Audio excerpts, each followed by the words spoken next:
Владимир Фаридович, у нас сегодня 6-я телевизионная версия территории женского счастья. Мы еще делали выездную в Конгресс-холле тоже телеверсию. Кто-то имеет это 7. Вот. С утра у нас уже и Гриша Панин побывал, у нас уже и Регина Доктор. Все самые интересные персоны, которые могут быть так или иначе любопытны, интересны нашим женщинам, у нас сегодня в эфире. Я сейчас посмотрел цифры телесмотрения территории женского счастья. Конечно, уступает немножко Республике Лайф, но все равно высокие цифры. В среднем по доле канала мы меряемся. Мы, кстати, в этом году на 13% смотрение увеличили по БСТ. В целом? В целом, да, в целом. Вот. Здравствуйте. Здравствуйте. Вот.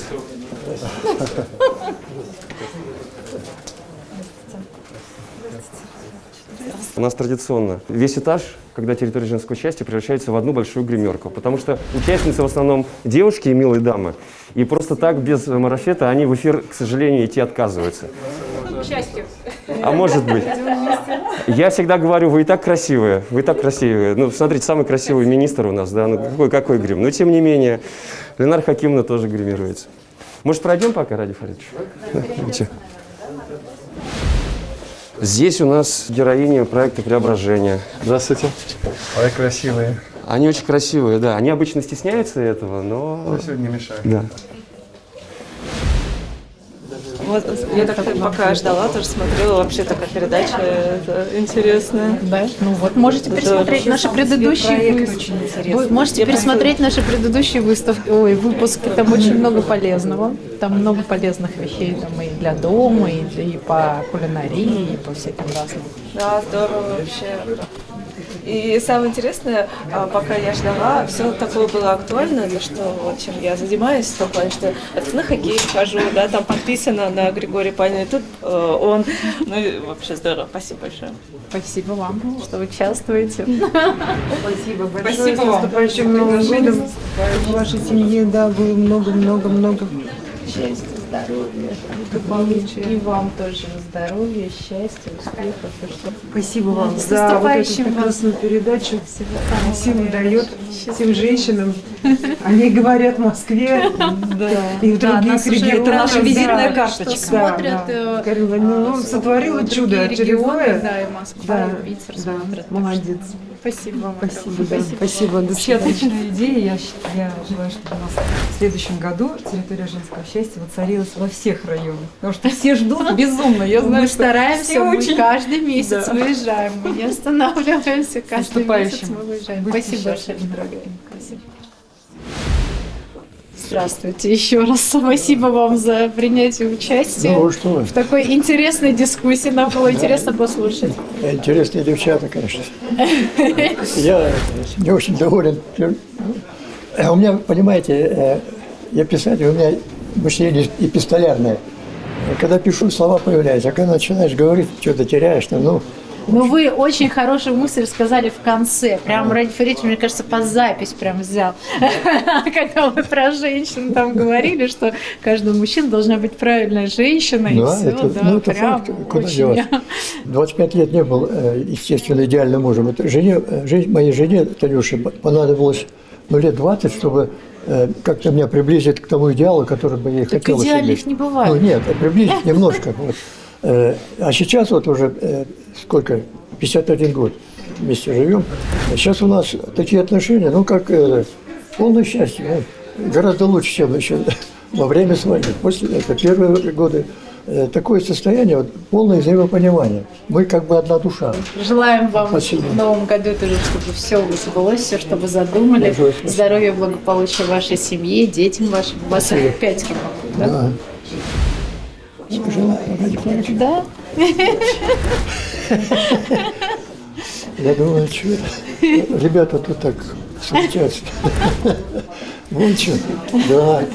Ну, Спасибо вам огромное. красивейшая Спасибо. женщина. Спасибо. Хороший Спасибо. вкус, Ради Фаридович. Спасибо.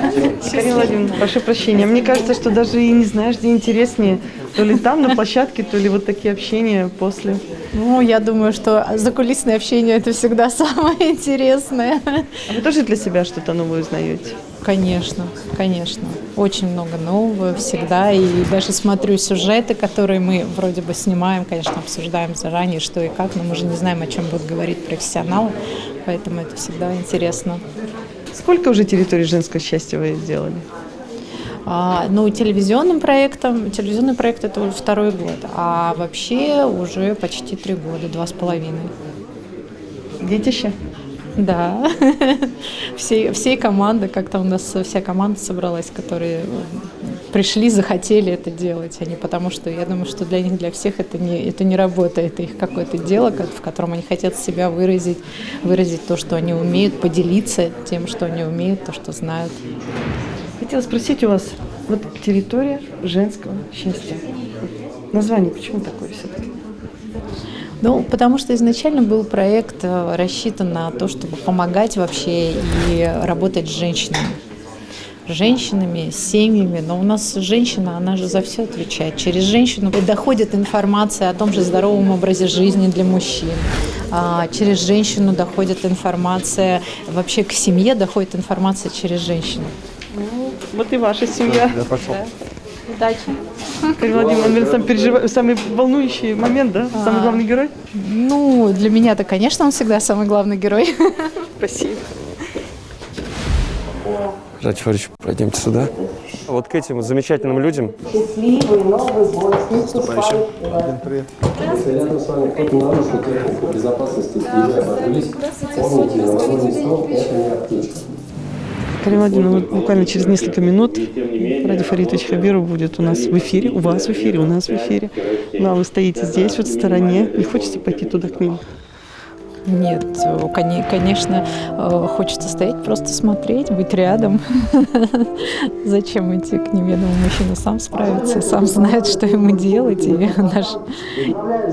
Вы как-то спросили главу, будет ли он вам помогать в новогоднем праздничный вечер, будет ли он накрывать на стол. Он сказал, что, конечно, времени на это не хватит, но ему это не чуждо. Он может, если нужно, он может. Да, у меня муж может и помогать, и накрывать на стол, и убирать со стола, и он готовит часто. И вообще на новогодние праздники сказал: ты готовься, я буду готовить через день. Я говорю: хорошо. Ну что ж, посмотрим. Спасибо. Что-нибудь вкусненькое с главой Республики Башкортостан Радим Хабировым. Здравствуйте, Радим Фаридович. Здравствуйте. С наступающим вас праздником. С наступающим. И вы даже не с пустыми руками. Да. И я когда шел, мне Карина дала в руки, сказала, кому-то передать надо. Откровенно. Да, это мы сегодня просим наших дорогих гостей прийти с елочными игрушками. Но здесь символично, дом. Конечно. Да. Новый год – это домашний праздник, поэтому вот такой подарок. Игорь Фаридович, мы помним, счастье работать дома. Да. Этот чудесный домик украсит нашу елочку, но мы прекрасно знаем с уст Карины Владимировны, что вы очень любите готовить, что воскресенье для вас – это семейный день, когда вы можете себе позволить найти время что-нибудь это приготовить. И мы решили с вами сегодня, знаете, раскатать тесто, приготовить имбирные печеньки, запечь их перед Новым годом. Как вы на это смотрите? Положительно. Тесто уже готово. Вот две скалки, одна фигурная, другая ровненькая. Но я все-таки думаю, что надо взять такую. Еще катать? И раскатать, да. Так. Ох. Нет, подождите. Это вопрос серьезный. Так, Ради Фаридович, это очень серьезный вопрос, я вам скажу. Давайте я... Ага. Это же... Карина Владимировна, признайтесь, глава когда-нибудь готовил печенье? Печенья нет, но тесто раскатывает регулярно для пельменей. Без вас никак, слышите, Карина Владимировна, через предложение. Но это же не формальная передача у нас. Может же человек иногда быть просто человеком, а не головой. О ваших хобби, ну, кроме приготовления, да, то на чем бы вы заострили внимание? Ну, потому что борьба – это, наверное, не хобби. Это просто вот такой образ жизни, который к вам пришел там из детства, из юношества. А что еще? Ну, конечно, хобби это спорт вообще, конечно. И я всем всегда рекомендую спорт. Ну, вы знаете, я уж как-то об этом уже много говорил, что я там как-то у меня проснулось желание осваивать новые виды спорта. Вот год назад мы начали играть в хоккей. И, в принципе, сейчас неплохо играем, на мой взгляд, ну, для начинающих. Вот. А в этом году я хотел освоить еще. Мне очень нравится стрелять, но я не умею бегать на лыжах. Ну, как вот технически правильно. Поэтому вот мы с Максимом Чудом договорились, что он мне даст несколько уроков, и я хочу вот встать на лыжи и попробовать биатлон. Вот, Хорошая цель у вас на Новый год. Так что буду отстреливать. Чудесно. Радик Фаридович, вы когда-нибудь думали, что вы будете едва ли не самым популярным блогером Республики Башкортостан? Ну, знаете как, все-таки мне не нравится, когда меня называют блогером. Я же не блогер, все-таки я руководитель. У вас огромное количество подписчиков. Ну, получается, что хотели вы этого или нет, но тем не менее. Вы насколько активны с точки зрения даже не публикаций своих собственных, а просмотра социальных сетей, Facebook, Instagram? Я всегда это говорил. Для меня работа в социальных сетях, я работаю. Для меня это работа. Но я опять повторю, я их не люблю, социальные сети. Не будем сегодня про политику, про плохое. Я их не люблю, эти социальные сети, но для меня это хороший инструмент доводить до людей. Что я делаю? Карина Владимировна, вы сейчас услышали, как и мы, пока глава говорит про соцсети, вернемся к теме лыж. Вы так же, как и мы, узнали о том, что глава все-таки упорно хочет научиться кататься на лыжах и научиться стрелять из винтовки. Он же это заявлял однажды, мы думали, может так сойдет. Нет, похоже. Ну нет, если он говорит, что он сделает, то он делает обычно. Он же сказал, что встанет на коньки и будет кататься, хотя до этого не умел совершенно. Сейчас он прекрасно играет в хоккей, поэтому я думаю, что скоро будет стрелять на лыжах. Поддерживаете? Поддерживаю, да. Я тоже готовлюсь к тому, чтобы научиться на лыжах. О, вот это новость. Будем вас снимать вместе. Хорошо, спасибо. Должен работать в социальных сетях. Ну и с этого вот пошло. У нас, кстати, в республике тоже мы договорились, что все главы муниципалитетов работают в социальных сетях. Радик Фаридович, а лайк главы Башкортостана сможет когда-нибудь заменить благодарственные письма, может быть, или какие-то другие? Вот честно, Радик Фаридович, вы моменты? Кого-нибудь лайкаете в Инстаграме, например? Ну, или комментарии какие-то оставляете? Молодец, ха-ха, это очень здорово. Я Карину лайкаю всегда. Так, но это же очевидно. А так больше нет людей, которым... Нет, иногда лайкаю, но очень редко. Потому что времени на это нет, мне кажется. Нет, если бы я об этом понимал, что в этом есть какой-то смысл, я, наверное, бы не вылазил с телефона.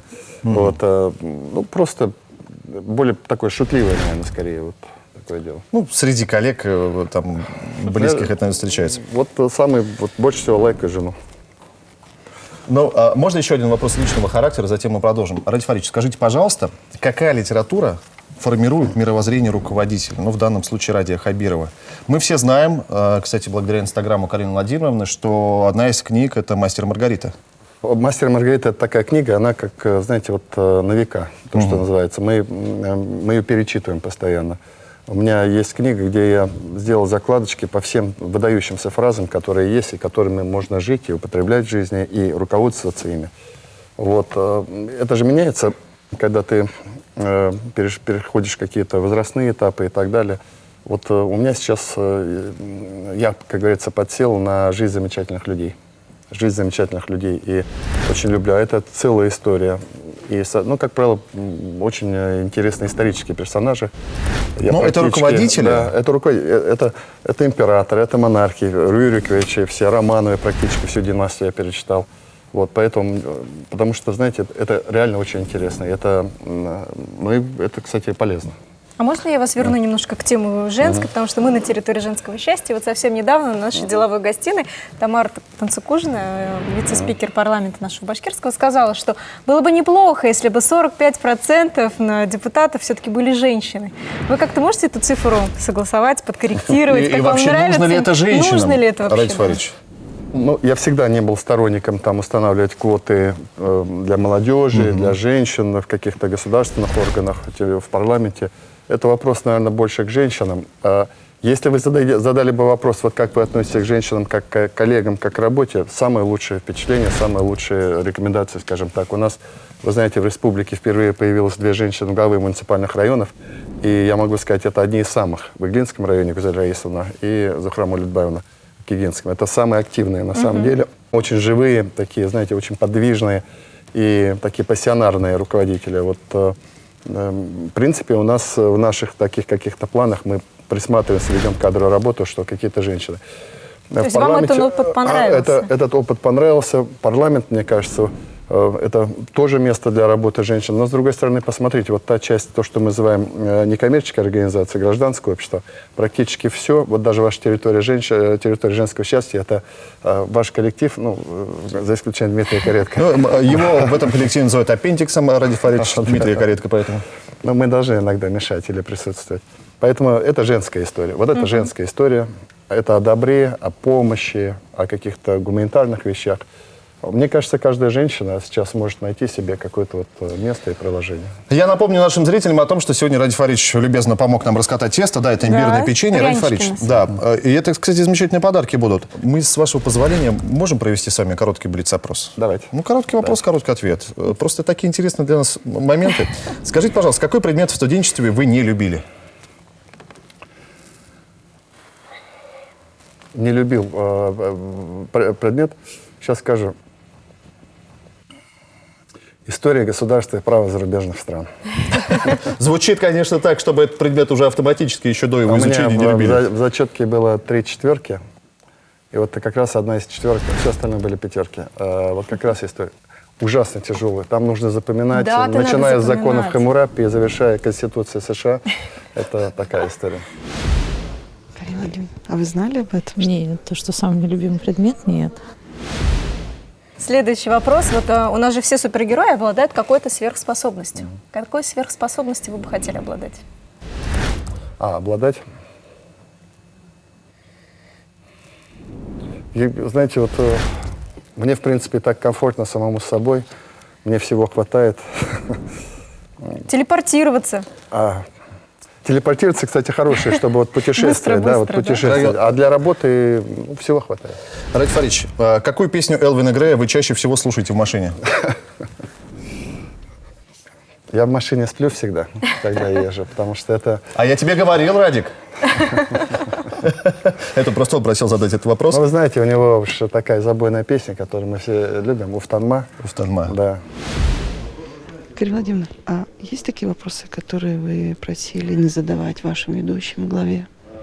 Нет, таких вопросов нет. Ну и как бы многие вопросы, я даже не знаю, какие им будут задавать. Даже так? Да, но у нас же передача свободная, у нас же не... Здорово.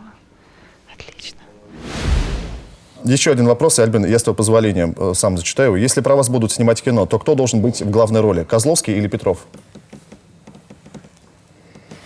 Не, давайте уж какого-нибудь этого, типа Джеки Чана какого-нибудь. Ну, у меня тоже вопрос, знаете, продолжите фразу. Я бы хотел, чтобы мои сыновья в будущем... Стали хорошими людьми. Спасибо. Когда башкиры с папочками направляются в кабинеты Кремля, сколько килограмм козылыка они везут с собой? Ну, скажем так, машины отсюда уезжают регулярно.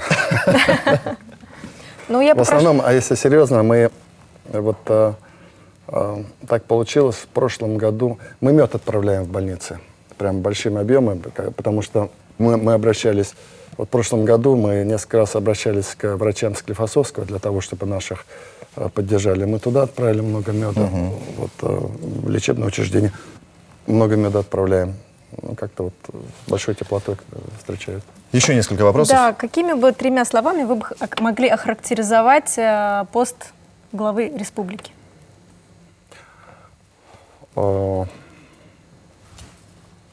Честный, небюрократический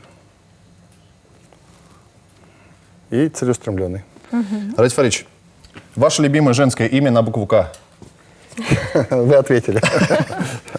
Кариночка. Ну и лучший подарок на Новый год – это… Для женщины. Для женщины, да.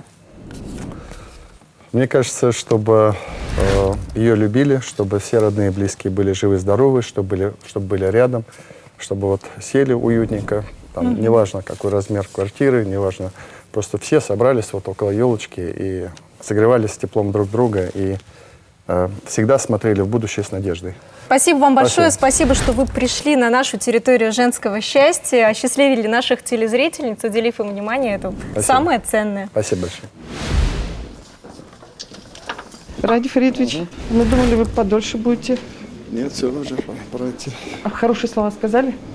Конечно.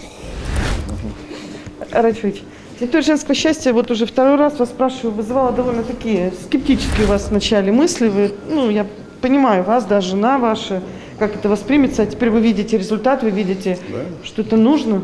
Знаете, судьба любого публичного человека и руководителя, то, что мы находимся под постоянной оценкой людей. И это справедливо, это правильно. Меня же никто не тащил за мою работу. И мою супругу тоже никто не тащил, там, не заставлял этим заниматься. Мы прекрасно понимаем, что будет неоднозначно. Кому-то нравится, кому-то нет. Я всегда, подчеркиваю, оцениваю свою деятельность и деятельность там, моих коллег и, конечно, моих родных, близких, если они чем-то занимаются, только с точки зрения пользы. Польза огромная. Сколько женщин получили консультации, сколько женщин получили обследования, когда они в районы выезжают. Они же там организуют, мы в этом не принимаем участие, власть не принимает участие, они организуют врачей, они организуют специалистов, они вызывают с Москвы уникальных лекторов. Поэтому вот главы там как-то и ко мне, как говорится, подходят. Типа, нельзя ли территорию женского лоббирует счастья? интересы? Да. Я всегда говорю, вы сами договариваетесь. Вот, поэтому я думаю, вот следующий год, в этом году с учетом пандемии, там в сокращенном режиме были какие-то вещи. Но я очень признателен, что вот там же коллектив еще такой очень бодрый, и вот как-то единомышленники собрались. Вообще территория женского счастья, она уже такая. И, как мне сказали, что смотрят ее не только в Башкирии, смотрят ее за пределами. Ну, однозначно, потому уже что становится главный критерий всех этих вещей – полезность. А не злитесь, что супруга отрывает время от малышей, теперь их уже 2 маленьких и старшие мы есть? Мы как-то все-таки делаем так, чтобы у нее все-таки она как-то умело балансирует, что дети у нас вполне окружены нашим вниманием, даже я успеваю какое-то внимание уделить. Нет, ничего подобного. Потом женщина, супруга, она же тоже не может все время. Если у нее есть желание чем-то заниматься, так пусть, ради бога, занимается. Это только укрепит, как говорится, и семью. И зачем человека загонять в такие вещи? Человек должен заниматься тем, что нравится, и то, что полезно. Спасибо. Это сейчас вот склонилась голова моя от имени всех женщин. Спасибо. Спасибо.